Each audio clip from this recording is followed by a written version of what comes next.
Hey there neighbors, Ken here with etrailer, and today we're going to be taking a look at and showing you how to install Timken's replacement 25580 trailer hub bearing.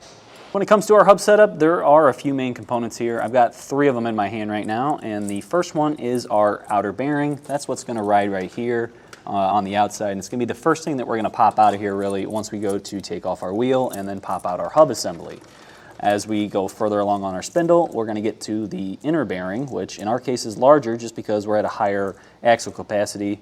Now if you're in that 2,000 pound range, even up sometimes into the 3,500 pound range, you could find that the outer and inner bearings are the same size, but in our case we don't have a straight spindle.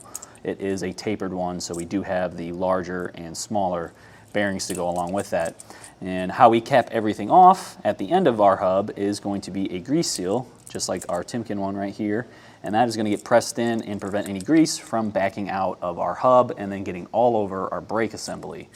And the other main component here is going to be our grease. Now for our specific application, we are using high temp grease, and this is what's going to make sure that everything stays lubricated and can properly spin, because if your bearings start to seize up and then they can no longer spin, they're going to overheat and then they're going to explode. You're going to have metal shavings all on the inside of here, and it's going to potentially end up damaging your spindle to the point where it's not salvageable anymore and you're going to have to replace your axle. Now the other half of our bearing setup is the race, and the race is what gets pressed into the bore hole of our hub, and then that matches up with the cone shape of our bearing and allows it to spin, so that way we have contact on our hub, contact on our spindle, but we still have that movement so that way our wheels can roll.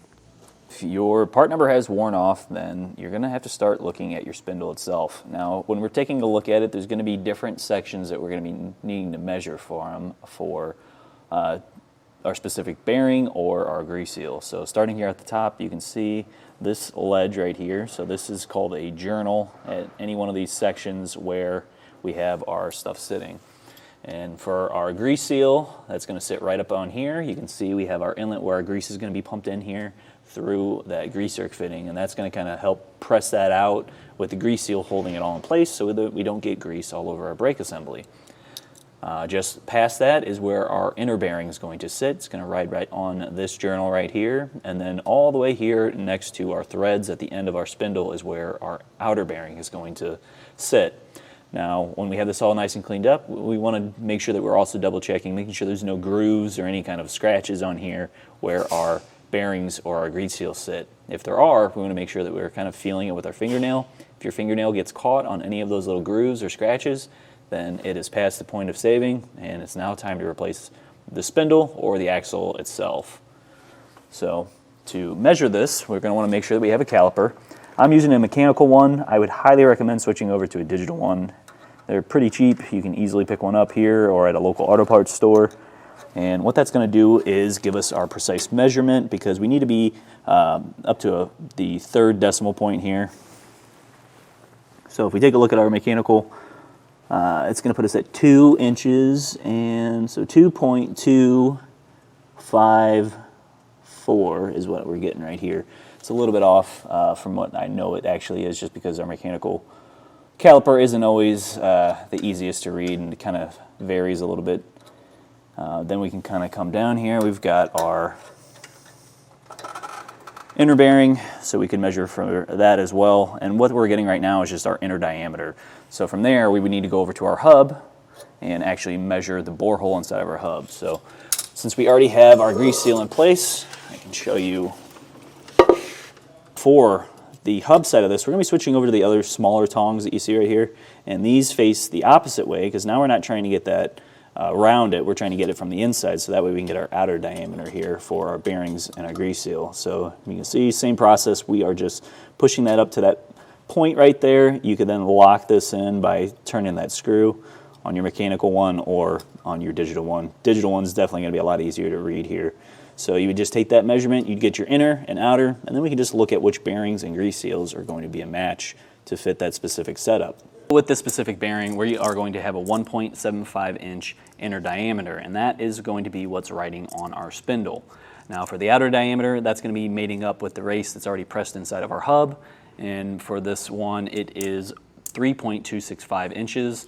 So you'll want to make sure that you are measuring the bore hole of the hub to figure out exactly what size you need for that outer diameter, and then the diameter of your spindle to make sure that you're getting the correct inner diameter. And to do that, you are going to want to make sure that you have a caliper. The one I have right now is a mechanical one. I would probably switch over to a digital one if you could, just to make it a little bit easier, just because these are a little bit finicky sometimes. But with all that being said, why don't we show you exactly how to get these installed and how to measure them. I'll take this wheel off and we'll go through the process.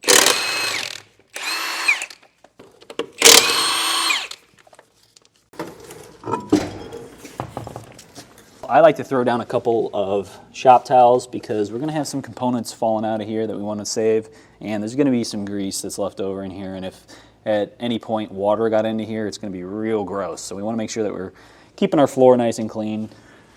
And what we're going to want to grab next is a rubber mallet. We're going to be hitting our grease cap here, or not grease cap, sorry, our hub cap here with this mallet in kind of a 45-degree angle because we're trying to pop this out. So I'm going to tap it, I'll spin the hub, and we'll get it broke free away from her. Just like so. And then you can see just all the gross grease, and you see how it kind of turned pink and it's real clumpy. That tells me water's been inside of here. So at this point, I'm going to come in with more shop towels. We're going to wipe all this away so that we can reveal our castle nut. I'm going to take my needle nose pliers and I'm going to try and straighten out the cotter pin so that we can get it out. Now you might find you have a different setup depending on your axle brand. You might not have a cotter pin, you might have just kind of a cage that goes over.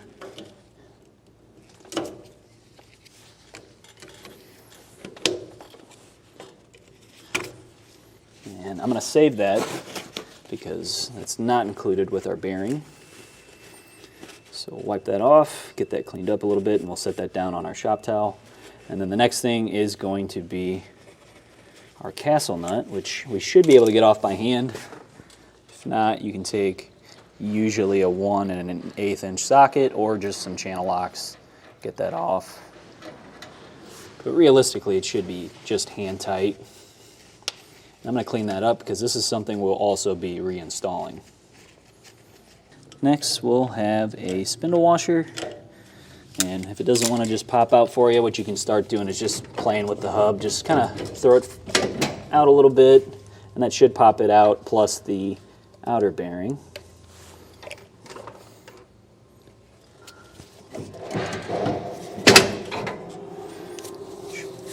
There we go. And you can see all the old grease, and a lot of that dark stuff that you're seeing kind of mixed into it is essentially our brake dust. So as the shoes start to get worn and we get that brake dust kind of powdering on the inside here, it all gets stuck and attracted into that grease. And if we don't deal with that routinely, it can end up causing issues with the spindle. You can have wear on the spindle, and then at that point there's no salvaging it, you got to replace it. We'll wipe all that down, and then we can spray it with some brake clean. Help clean it up the rest of the way. And I'm also going to grab my grease gun, and we'll use this grease zerk fitting to push out the dirty grease that's still inside of our spindle.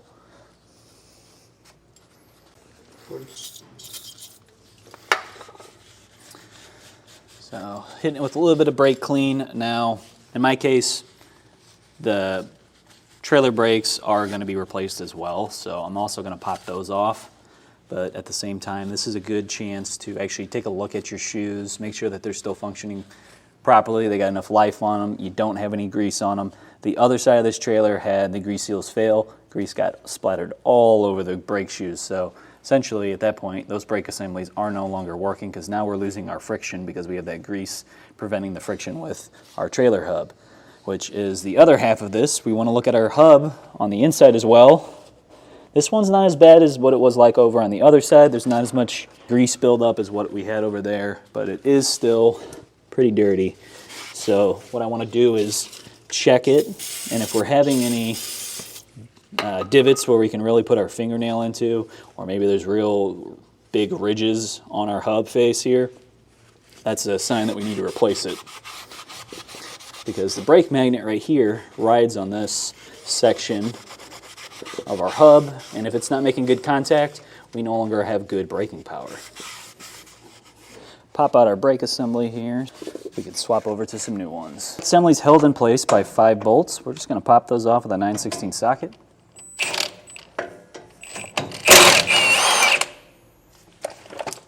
And we are going to save those because the hardware is not included with our replacement. I'm just going to snip the wires right here. You can see we have our factory wiring spliced into it. These are the ones from the magnet. And then we can just simply pop our brake assembly off. And if you want to, this would be a good time to kind of clean up the brake mounting flange here with a wire brush if it's getting a little too crusty on you.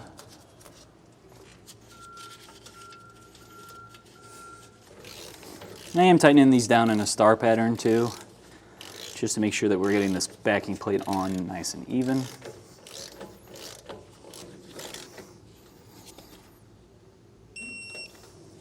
And then over on our brake assembly, I'm going to strip back a little bit more. They didn't really give us too much to work with here. I'll grab our heat shrink butt connector. That way it stays nice and safe. We don't have to worry about water or anything else corroding out. Twist this up. We can slide it into our butt connector. And then we'll take our crimper and crimp down.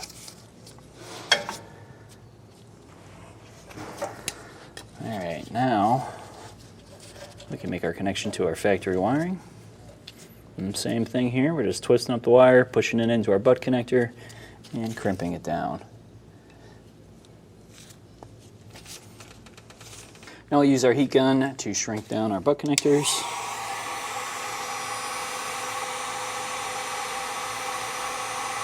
We're going to pop out our grease seal. You can see right here the actual grease seal numbers are still there. So the GS2250DL, we could use that to go figure out the correct replacement. In our case, we've already got that, so at this point we're just going to pop it out. You're going to have to damage this to pop it out, so that's why we always say if you're repacking your bearings, you're going to be replacing that grease seal as well. And what I like to do is just take a big flathead screwdriver and I'm going to hammer in on one side, which it kind of looks like this side's popped up a little bit more compared to over here, so I think I'm going to start over here. And as you start to hammer in on one side, it will typically push the other side up out of the way, and if not, it'll give you a little bit of wiggle room, and then you can kind of get your screwdriver in there and pry up on it a little bit better. So we'll start by popping that. And then what I like to do is get it fully in there. I'll kind of put my hand over it and I'm going to hit the end of my screwdriver to help pop it out.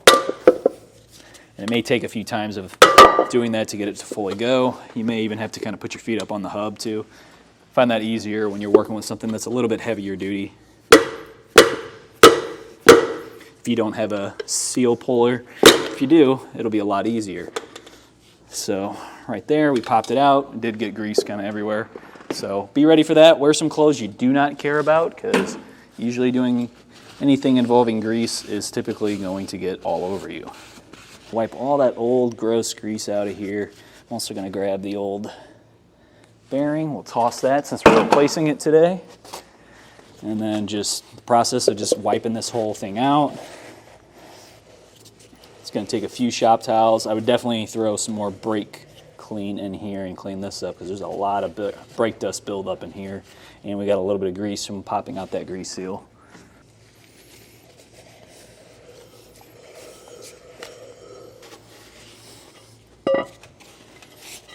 Now that I have this all wiped out, you can see our inner race right here. And if you are having to replace that, then the easiest way to get this replaced is to actually freeze your races beforehand. You'll definitely have a challenge prying it out. You'll definitely have to use a punch, or if you have a puller, that makes it a little bit easier to grip down on the bottom here and kind of pull it all the way out.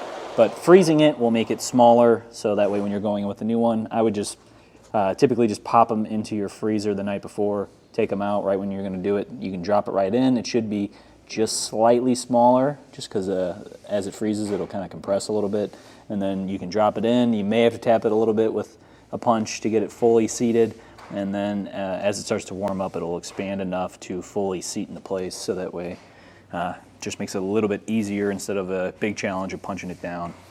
But with all that said, now what we can do is pack our bearings. So we'll pick up our inner and outer bearing. So to pack our bearings, we're going to need a tub of grease. We've got our high temp grease because this isn't a marine application. So what we'll want to do is grab a good glob of that, and we'll slap it into the palm of one of our hands. And then we're going to take our bearing, and I'm going to start with our inner bearing because we're going to drop that into our hub first. And we want the open side of it. You can see how this side's a lot more open than the tapered side here.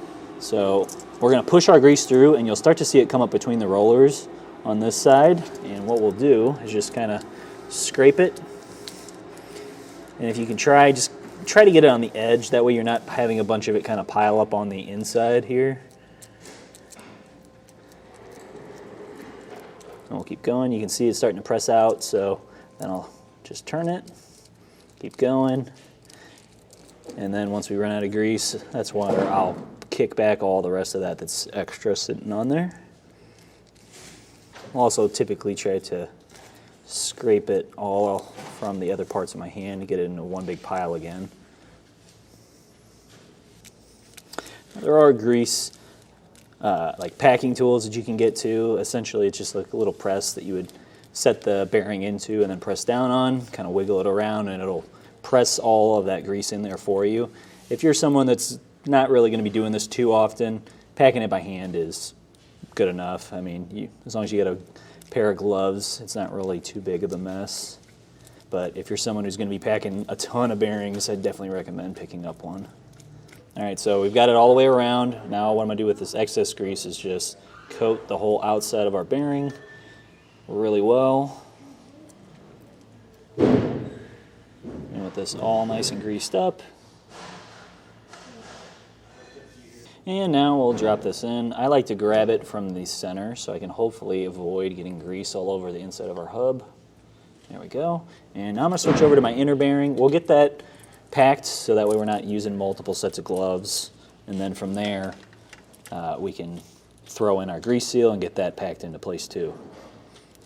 Now for my grease seal, I like to just grab just a tiny little bit of grease. We're going to do a really fine film of that around our grease seal to help drive it in a little bit easier.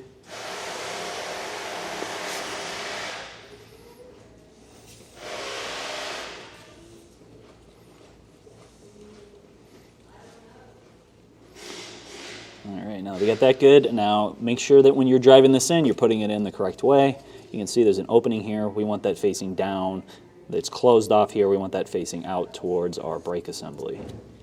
Make sure that we keep all the grease inside. You can set this in place, and what you want to essentially have is a seal pusher, so that way you can actually hammer that in nice and flush with the hub here. If you don't have that, what a lot of people like to do is just take a 2x4 that's just wide enough to cover that, but obviously small enough to fit inside the hub, and you can hammer that down. Now, I found sometimes when I do that, the wood is soft enough that as you hammer it in, sometimes it'll over press the seal into place, and then now the seal isn't even. And sometimes that leads to a leak. So one thing I found that typically is always going to work is a large enough hole saw, because it's all metal, has no problem stopping right on the hub here, and it won't push it further than that. So I've got that in place. I've got a handle for our seal pusher, which is missing the attachments, so all we'll do, simple as that. Then all we want to do is just kind of feel around, make sure it's nice and flush, which it is. Using the hole saw, definitely the easiest way I have found so far. And at this point now, we're going to grease up our spindle, so just grab yourself another good glob. All right, we're going to rub that all over our spindle aside from this back area right here. This is your grease seal is going to sit there, and we don't want that greased up. We don't want anything getting back behind it. So all of this, fair game right here. And we'll even add a little bit more in with the grease zerk fitting once we have our assembly in place. All right, so you can grab your hub. Make sure you got it going on nice and straight. We don't want to scratch our spindle. Push that all the way back. While that's back, we're now going to grab our outer bearing. We'll slot that in with the tapered side going towards the inside of our assembly. now we can pop on our spindle washer, and that's just going to help provide even pressure up against our bearing and then our castle nut. Now, I'm pretty sure I said earlier 1 1/8.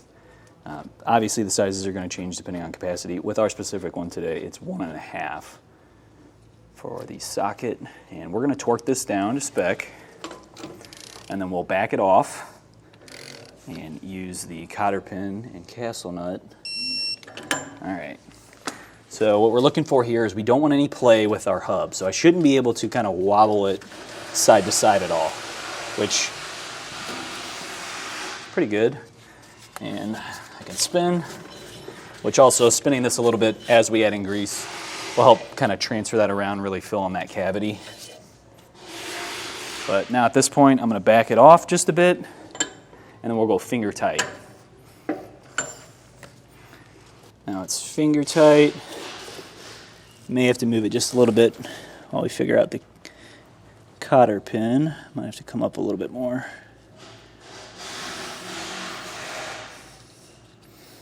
Right there. Got our cotter pin through.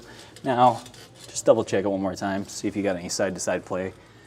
And then if you're all good, you can take one side of your cotter pin, so it's going to be 2 tines here that are sandwiched together. We're going to spread one up, one down, and that's just going to help prevent it from being able to come out of here, so that way we know for sure we won't be having our assembly come apart.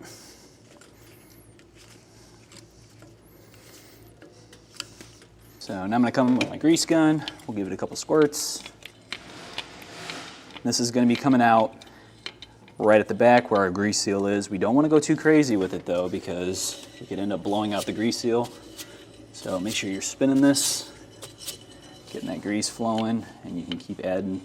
Don't go too much. You're not putting a whole tube in here. We're really just wanting to fill in the cavity a bit.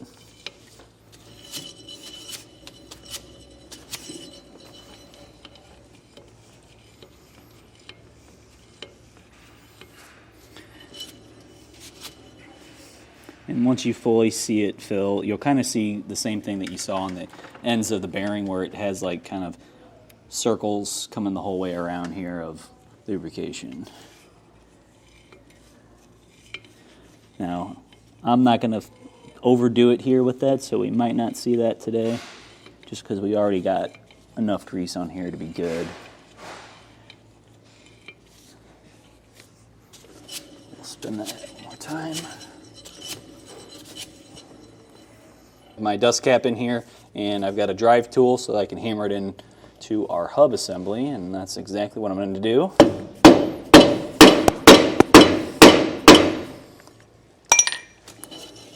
That gives us nice even pressure, and our dust cap is now fully seated in there, and that's going to do it for assembling our hub here. Now all we have left to do is just throw on our wheel, put on our lug nuts, and torque them down, and then we're good to go. That's going to do it for our look at and installation of Timken's replacement 25580 trailer hub bearing. My name's Kevin, and if you still have some questions about what's going to be the right replacement trailer hub bearing for your trailer, or you're just still looking for some installation advice, please feel free to reach out to us via our Ask the Experts link, a comment on this video, or a phone call to our customer service department. We'd be happy to help you out in your journey.